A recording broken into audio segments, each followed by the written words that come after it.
Es un gusto poder abordar un nuevo tema sobre el gran conflicto que hemos venido hablando en los diferentes temas de 10 minutos anteriormente, y es por eso que hoy abordaremos también un tema interesante titulado El último ataque del dragón.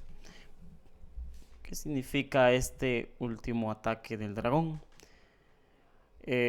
La Organización Mundial No Gubernamental Open Doors señala, al hacer la investigación, que su último informe anual sobre persecución religiosa en el planeta, que aproximadamente alrededor de 360 millones de cristianos viven en las regiones del mundo donde sufren algún tipo de discriminación por sus creencias. Es decir, que cada uno de 7 cristianos bautizados está sufriendo persecución por su religión.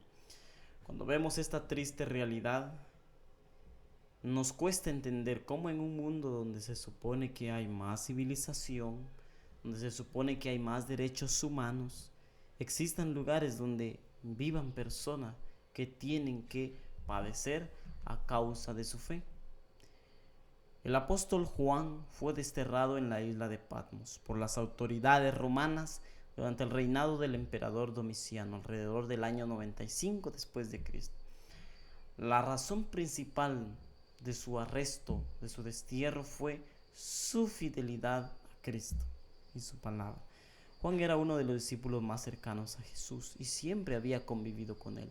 Tuvo el papel importante en la iglesia primitiva. Después de la crucifixión de Jesús, Juan continuó su ministerio y se convirtió en un líder prominente en la comunidad cristiana.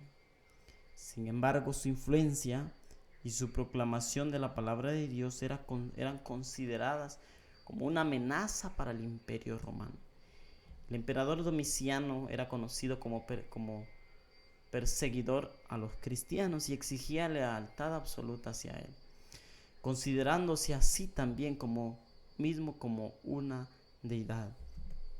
Qué triste es ver que Juan había sido un siervo de Dios, había estado con Jesús y ahora, después de los inicios de la iglesia primitiva, estaba siendo perseguido, fue arrestado en la isla de Patmos. Una de las visiones más potentes que Juan tuvo, y él se encuentra en Apocalipsis capítulo 12. Esta visión se retrata de la manera dramática, el conflicto milenario entre las fuerzas del mal dirigidas por Satanás y las huestes del bien lideradas por nuestro Señor Jesús.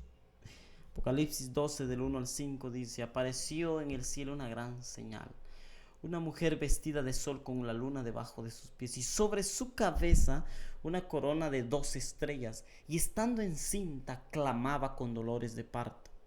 En la angustia del alumbramiento también apareció otra señal en el cielo, y aquí un gran dragón escarlata que tenía 7 cabezas y 10 cuernos, y en sus cabezas 7 diademas, y su cola arrastraba la tercera parte de las estrellas del cielo y las arrojó sobre la tierra, y el dragón se paró enfrente de la mujer que estaba por dar a luz, a fin de devorar a su hijo. Tan pronto como naciese, y ella dio a luz un hijo varón que se regirá con vara de hierro a todas las naciones, y su hijo fue arrebatado para Dios y para su trono. La mujer que aparece aquí simboliza a la iglesia pura de Cristo a lo largo de la historia. La relación que Dios tiene con su pueblo es comparada en la Biblia como una relación marital, quiere decir una relación matrimonial. Maridos, amad a vuestras mujeres, así como Cristo amó a la iglesia y se entregó a sí mismo por ella para santificarla, habiéndola purificado en el lavamiento del agua por la palabra, a fin de presentarla a sí mismo una iglesia gloriosa, que no tuviese mancha ni arruga, ni cosa semejante, sino que fuese santa y sin mancha. Efesios 5:26. Pero ahora, ¿quién simboliza el dragón?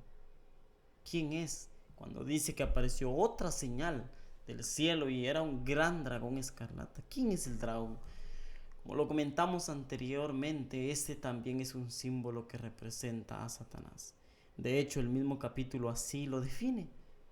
Y que fue lanzado el gran dragón, la serpiente antigua que se llama Diablo y Satanás. Lucifer, ahora conocido como Satanás, es el enemigo o adversario. Ha combatido incansablemente en contra de Dios y de su iglesia. Es más, Jesús mismo describió su perfil como padre de mentira y homicida en San Juan 8:44. La presencia agresiva del dragón, o sea, Satanás, frente a la mujer iglesia y su anhelo de devorar a su hijo tan pronto como naciese, se manifiesta en dos dimensiones temporales de la historia de la iglesia de Cristo. Número uno, los esfuerzos de Satanás por eliminar a Jesús desde que nació. Podemos ver en la historia de Herodes.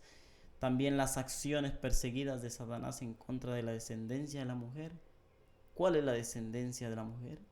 El pueblo de Dios a lo largo de los siglos. Y la mujer huyó al desierto, donde tiene lugar preparado para Dios, y que allí la sustentan por 1260 días. Y se le dieron a la mujer las dos alas de la gran águila, para que volase de delante de la serpiente al desierto, a su lugar, donde es sustentada por un tiempos y la mitad de un tiempo.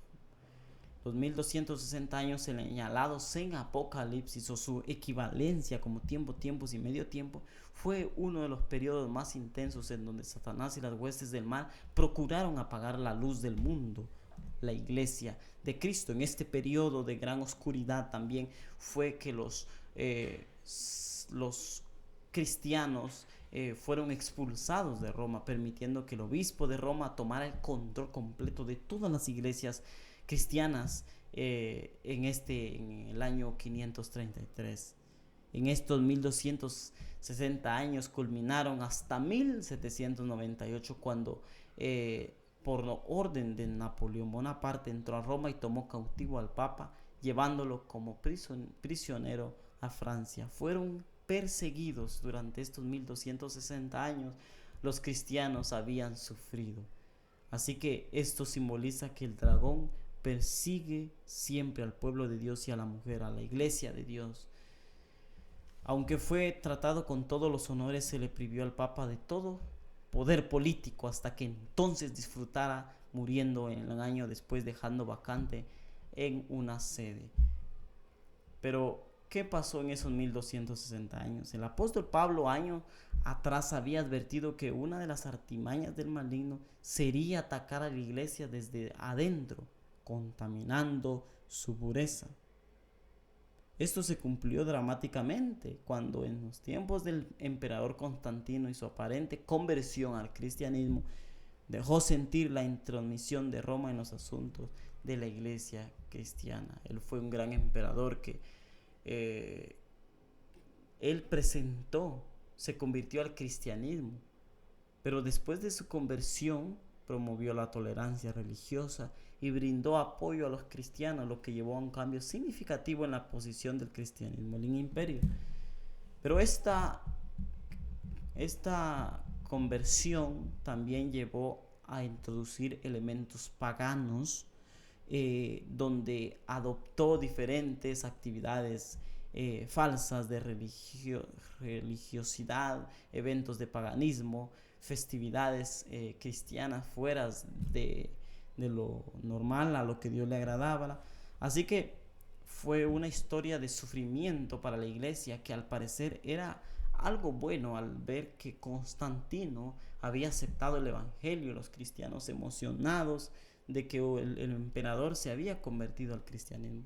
Pero después de esto fue algo doloroso al ver de que la iglesia de Dios estaba corrompiendo. El poder empezó a introducirse dentro de la iglesia y hacer lo que a ellos les parecía. Es una gran historia donde también se presenta a las personas que le fueron fieles a la Biblia. Sufrieron persecución por lo mismo, pero Cristo siempre ha dirigido a su iglesia. A pesar de los sufrimientos que sus hijos han tenido, Dios siempre ha preservado a su pueblo. La iglesia se vio forzada a escapar a un lugar abandonado, identificado en la profecía como el desierto. en el que comprenden áreas solitarias como montañas, cuevas, bosques, desiertos, en el que estas ubicaciones aisladas la comunidad de creyentes halló cobijo y pudo eludir a la total destrucción como se describe en Hebreos 37. Así como el pasado, Dios tiene un pueblo verdadero hoy, que no ha comprometido la verdad del Evangelio con ofertas humanas. Es necesario no prestar atención al dragón. Él vendrá a hacer guerra, pero la iglesia pura de Jesucristo tiene descendientes hasta la actualidad. Sus características son señaladas claramente como los que guardan los mandamientos de Dios y tienen el testimonio de Jesucristo. De acuerdo con la Biblia, el testimonio de Jesucristo es el espíritu de profecía. Y todo esto nos ayuda para que nosotros podamos entender de que el verdadero Dios está con nosotros. El verdadero Dios marcha de nuestro lado, peleando contra el dragón, pero sabemos de que Cristo prevalecerá. Así que no tengamos miedo, Cristo está con nosotros, confiemos en que Él está con nosotros y seamos partes del verdadero pueblo de Dios, el pueblo al que Jesús vendrá a buscar muy pronto. ¿Qué decides? Queda en tu decisión. Dios pueda ayudarte a tomar la mejor decisión. Que el Señor te bendiga.